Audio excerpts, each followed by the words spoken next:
Good day, and welcome to this week's episode of SMEstarter with Samson. In today's episode, I'll be talking to you about how to set target for your staff in order to ensure that your company grows well.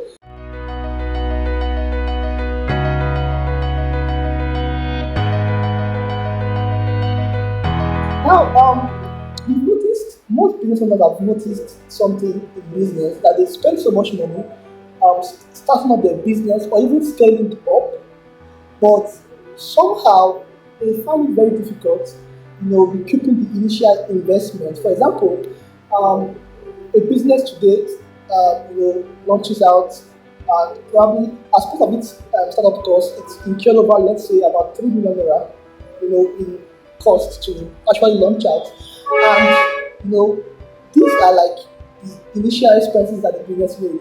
Now, the business said to, of course, employ some staff into the business, and then with the hope of, first of all, break in even, and then making profits.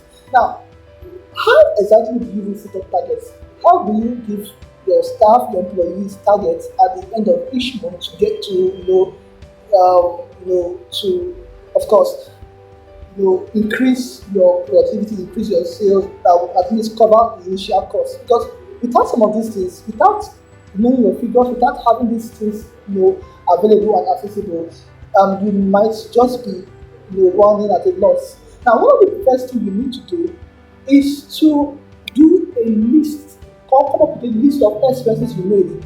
For example, when starting out, you probably must have paid rent, you paid legal fees, you got furniture, you bought some equipment, those things that you listed, those initial expenses that you had to make in the first instance, you need to document them, put them together. Now, you probably would have, you do this together and then you sum it up. That will give the total amount of value, or the total amount that was spent while starting up. Now, when you do your summation, you probably might arrive at the value. Now, let's assume that after the summation, you arrive at the value of 2 million. Now, this means that you spent about 2 million starting out. This is your startup cost, right? Now, that's one aspect. Now, the next thing that you need to do after doing this is to do what we know as, or what we call, revenue projection. You need to make a projection of your income. You need to project. So, for example, you are starting out already. You want to make a projection of how many number or how many volume of products or services that you must do every month to actually, of course, break even and as well make profit.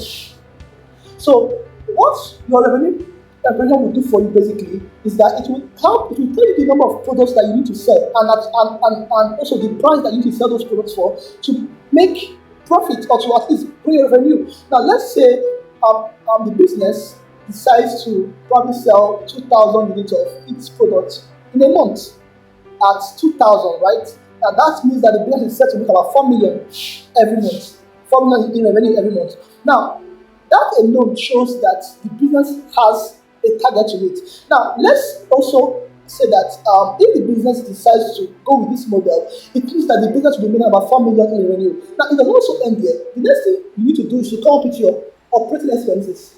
Now, what are those expenses you need to incur to service these customers, to sell 2,000 units? Marketing, you need to pay your staff, internet service, you need to subscribe, you need to buy from, you need to pay the you need to add these things together. Now, let's assume that at the end of the month, you sum up this value, and you are looking at 500k. Remember that these things are just projections and estimations. They are not real values, right? You are just making projections because you want to set targets.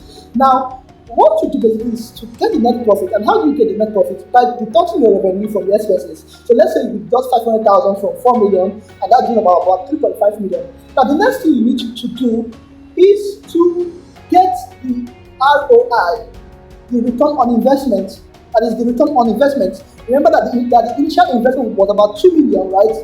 And you are only having a net profit of about 3.5 million. Now, you get your ROI by dividing your net profit by the total investment outlay. Now, that means that you are dividing about 3.5 million with about 2 million, right?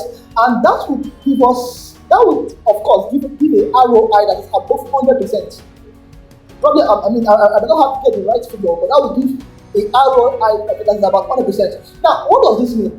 It means that with this kind of, if you sell 2,000 units of whatever you are selling, if you sell about 2,000 volume of units, it means that you would have a ROI of at least 100% and above. That's what it means.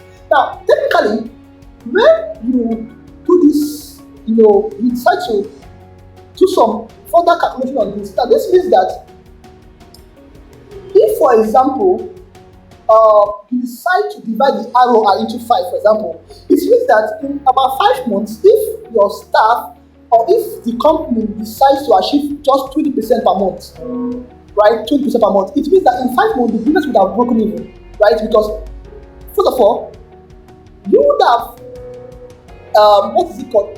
achieved you do have, taking care of the initial cost of launching, which means that in 5 months' time, if you do that, in 5 months' time, you would have broken even, and then in the remaining 7 months of the year, you probably will just make profit. This is just an assumption. But then, when let us, this is the same example I gave. Let's look at what would be obtained in the real life situation. Now, we got the ROI to be about 100% and above, right? That was the value we got. Now, when you divide that by 12, right, that will give you a ROI that is, of course, what's it called? Less than about between 10% or less than that, right? Less than that, roughly 9 to 10%. That will be the ROI. Now, it shows that for you to achieve your entire ROI of about 100% or more than that, you need to at least get 10% monthly. Now, you now need to go back and check what is 10% of your initial investment, and that is the target you just give. So it means that whatever you are doing, if you have to set targets for your employees, whatever you are doing, ensure that we at least make 10% of that. But remember, the 10% is for the entire staff. So let's assume that you have 5 staff.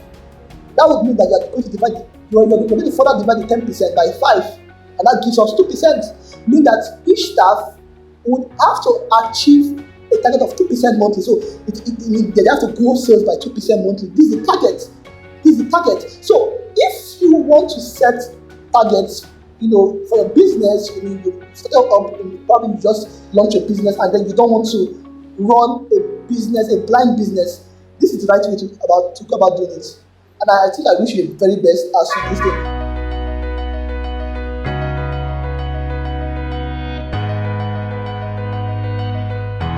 Thanks so much for watching, and if you really got value from this, if you really like a lot from watching this video, I want you to please subscribe to our channel, also like and comment, and your comments will be appreciated too.